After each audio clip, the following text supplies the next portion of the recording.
Parfois, en pensant bien faire, vous allez prendre de mauvaises décisions dans votre stratégie sur les réseaux sociaux, et ce, sans vous douter que votre image de marque peut en prendre un coup.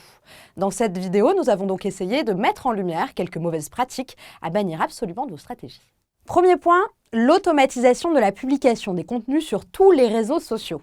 Automatiser la publication de vos contenus sur les réseaux sociaux est une technique très pratique qui va vous permettre de gagner un temps considérable au quotidien. Mais pour ça, il faut que vous l'utilisiez à bon escient. Vous pouvez tout à fait programmer des posts sur chaque réseau social, aux heures les plus pertinentes, mais ne synchronisez pas tout automatiquement sur toutes les plateformes. Diffuser le même post sur tous les réseaux au même moment n'a strictement aucun intérêt et risque de devenir très agaçant pour votre communauté. Nous l'avons vu en introduction de ce cours, chaque réseau social dispose de ses propres spécificités et de ses propres règles et aussi de ses propres objectifs. Il est vraiment nécessaire d'intégrer cet aspect dans votre community management. Deuxième point, l'autopromotion. N'oubliez pas que la plupart des gens se rendent sur les réseaux sociaux pour s'informer et se divertir. Baser sa communication sociale sur la promotion de produits, de services est une erreur. Diversifiez vos posts, offrez à votre communauté du divertissement, de l'émotion et des informations insolites qui vont servir votre stratégie et votre e-réputation. Troisième point, ne pas s'informer sur les mises à jour des réseaux sociaux. Il est vraiment très important de rester à jour sur les techniques pour apparaître au bon moment dans les fils d'actualité de vos abonnés et déjouer les algorithmes et ainsi performer sur les réseaux sociaux. Quatrième point, ne jamais répondre aux mentions et aux commentaires. Répondre aux tweets, aux mentions sur Facebook, l'interaction est un aspect primordial sur les réseaux sociaux. Si vous ne prenez pas la peine de répondre aux commentaires laissés sur votre page, cela peut décourager vos abonnés et les pousser à se désabonner, se désinscrire.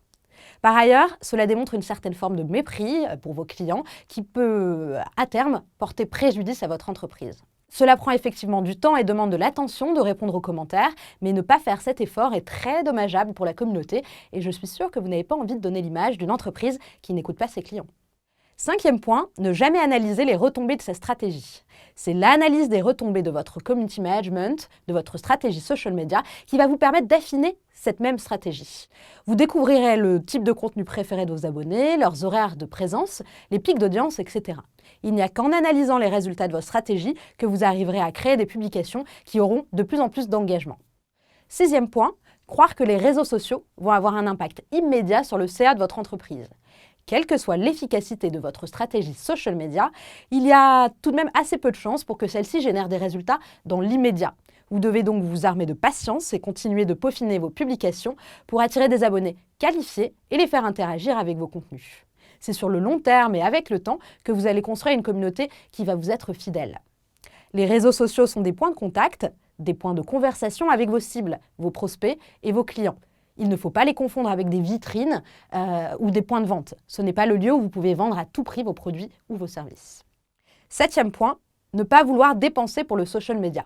Si l'usage des réseaux sociaux est libre et accessible à tous, la mise en œuvre d'une stratégie efficace existe parfois quelques investissements financiers. L'élaboration d'une ligne éditoriale et l'animation des réseaux sociaux nécessitent d'avoir du temps libre pour engager une communication dynamique. Et comme vous le savez, le temps, c'est de l'argent. Le community management, c'est un vrai métier. Il ne suffit pas d'appuyer sur le bouton « Publier ». En plus de la création de posts, il faut parfois prévoir un budget publicitaire pour optimiser l'engagement sur les publications, recruter de nouveaux fans, etc. Avant donc de vous lancer dans une stratégie social media, prenez le temps, s'il vous plaît, de bien étudier vos besoins et de connaître le fonctionnement des réseaux sociaux. C'est la garantie de remplir vos objectifs grâce à une présence digitale correctement maîtrisée. Huitième point, ne pas illustrer votre contenu. Sur les réseaux sociaux, les images, les visuels ont une grande importance. Sur Facebook, par exemple, les posts qui contiennent une photo ont un impact 50% plus élevé que les autres types de posts. Ils obtiennent beaucoup plus d'engagement, de partage, de likes. Et le mécanisme est évidemment le même sur Twitter. Un tweet avec une image génère 200% d'engagement supplémentaire. C'est la raison pour laquelle je vous recommande de bien choisir l'image associée à votre article, à votre post, et de la partager dans les réseaux avec votre texte.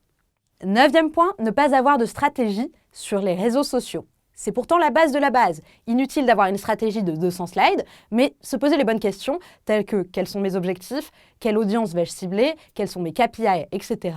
La stratégie est un véritable prérequis avant de commencer sur les réseaux sociaux. 10e point, n'achetez pas de followers, promettez-le-moi.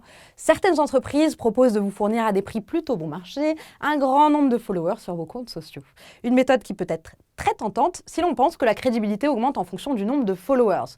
Mais en pratique, ça n'est pas vraiment comme ça que ça marche. Les followers achetés ne sont souvent rien d'autre que des fonds comptes. Ils ne partageront pas de liens, ne reposteront pas de contenu, ne répondront pas à vos posts sur les réseaux sociaux et surtout ne deviendront pas vos clients. Bref, ils ne feront rien d'autre qu'augmenter le nombre de vos followers sur votre page.